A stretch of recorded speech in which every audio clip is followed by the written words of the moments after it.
Long before David became the famous king of Israel, his story began quietly in the small town of Bethlehem. David was born into the family of Jesse, a humble farmer from the tribe of Judah. Jesse had 8 sons, and David was the youngest of them all.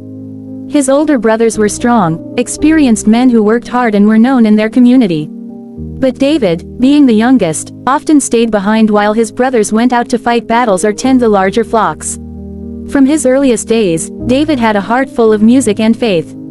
He loved to sing songs to God as he watched over his father's sheep on the hills of Bethlehem. When the sun set and the stars filled the sky, David would take out his harp and play beautiful melodies, lifting his voice in worship to the Lord. Even in his youth, David understood that God was real and close to him. He saw God's power in the beauty of nature and felt his protection whenever danger came near. David was not only a musician, he was also brave and skilled. As a shepherd, he had to protect his sheep from wild animals that came to attack. One night, a lion grabbed one of the lambs from the flock. David ran after it, struck it, and rescued the lamb from its mouth. Another time, a bear came out of the woods to steal a sheep, and David fought it off with his bare hands. Through these experiences, David learned courage, faith, and dependence on God. While David was living his simple life in the fields, Israel was being ruled by King Saul. Saul had been chosen by God, but over time, his heart grew proud and disobedient. God sent the prophet Samuel to tell Saul that his kingdom would not last because he had turned away from the Lord's command. God had decided to raise up another king, a man after his own heart, someone who would follow him faithfully. One day, God spoke to Samuel and told him to go to Bethlehem, to the house of Jesse, because one of Jesse's sons would be the next king. Samuel was afraid, because Saul was still the king, but he obeyed God's voice. When Samuel arrived at Jesse's house, Jesse proudly brought his sons before the prophet. The first son, Eliab, was tall and strong, and Samuel thought, surely this must be the one God has chosen. But the Lord said to Samuel, do not look at his appearance or height, for I have rejected him. The Lord does not see as man sees. Man looks at the outward appearance, but the Lord looks at the heart. One by one, Jesse brought 7 of his sons before Samuel, but God did not choose any of them. Finally, Samuel asked, are these all your sons? Jesse said, there remains the youngest, but he is out tending the sheep. Samuel said, send for him, for we will not sit down until he comes. When David entered, he was young, with bright eyes and a heart full of humility. God spoke to Samuel's heart and said, rise and anoint him, for this is the one. Samuel poured the anointing oil on David's head, and from that day forward, the Spirit of the Lord came powerfully upon him. Even though David had been chosen by God, he did not immediately become king.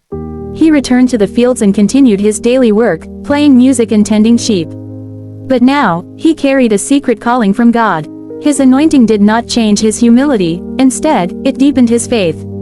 He knew that when God chooses a person, he also prepares them for the purpose ahead. Meanwhile, in King Saul's palace, the king was troubled by an evil spirit that caused him deep sadness and fear. His servants suggested finding someone who could play the harp and soothe him. One of the servants remembered David, saying, I have seen a son of Jesse who knows how to play the harp. He is brave, wise, and the Lord is with him. Saul sent messengers to bring David to the palace. When David came before the king, he played his harp, and the music filled the room with peace. Whenever the evil spirit came upon Saul, David's music calmed him, and Saul would feel better. Saul grew fond of David and made him his armor-bearer, though David often went back and forth between Saul's court and his father's home in Bethlehem. As time passed, the Philistines, Israel's old enemies, gathered their armies to fight again. They set their camp on one side of the valley, and the Israelites camped on the other. The Philistine army had a champion named Goliath of Gath, a man of enormous size and strength.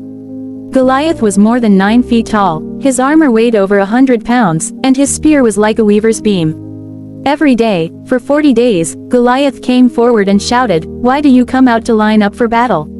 Choose one man to fight me. If he kills me, we will be your servants. But if I kill him, you will serve us. The entire army of Israel was terrified. No one dared to step forward, not even Saul, who was himself a tall man. Fear spread throughout the camp. Back in Bethlehem, Jesse told David to take food to his brothers who were fighting in the army and bring back news of them. David obeyed and set out early the next morning. When he arrived at the camp, he heard Goliath's voice echoing through the valley. The soldiers trembled, but David's heart burned with anger.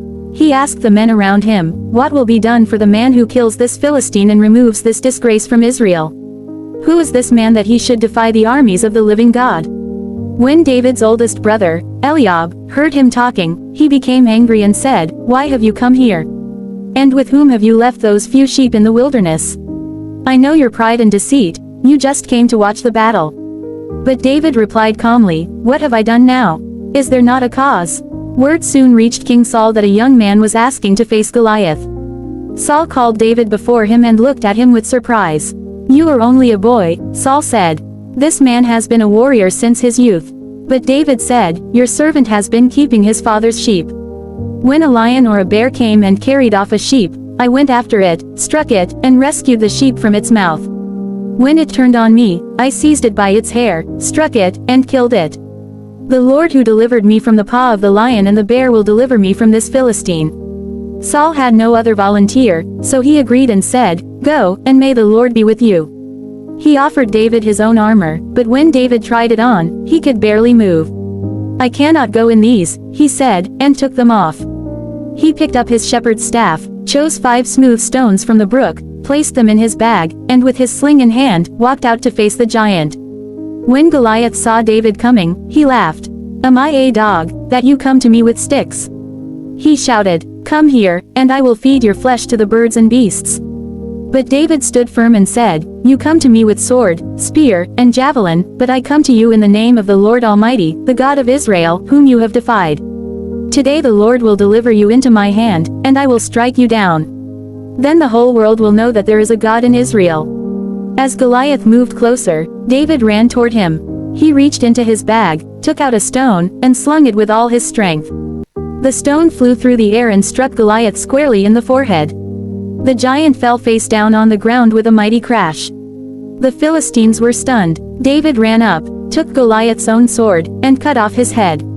When the Philistines saw their champion was dead, they fled in terror, and the Israelites shouted for victory and chased them. The young shepherd who once watched over sheep had now saved his entire nation. God had taken someone small and unknown and used him to display his great power. The women of Israel came out singing, "Saul has slain his thousands, and David his tens of thousands." From that day, David became a hero, loved by the people and favored by God. Though his journey was only beginning, David's faith had already proven that God does not need mighty warriors to bring victory, he only needs a willing heart. The same God who gave David courage and victory over Goliath still gives his people strength today. When fear and challenges rise like giants, God reminds us that faith is our greatest weapon. So if you are watching this, remember that God can use anyone, no matter how small or unnoticed they may seem. David's story is proof that when you trust God completely, no giant can stand in your way. Stay strong in faith and believe that your own victory is already in God's hands. Thank you for watching to the end of today's story. Don't forget to subscribe for tomorrow's Bible story, where we'll continue to uncover the powerful lessons that strengthen your faith and bring you closer to God. Stay blessed and keep trusting the Lord, because the same God who was with David is with you right now.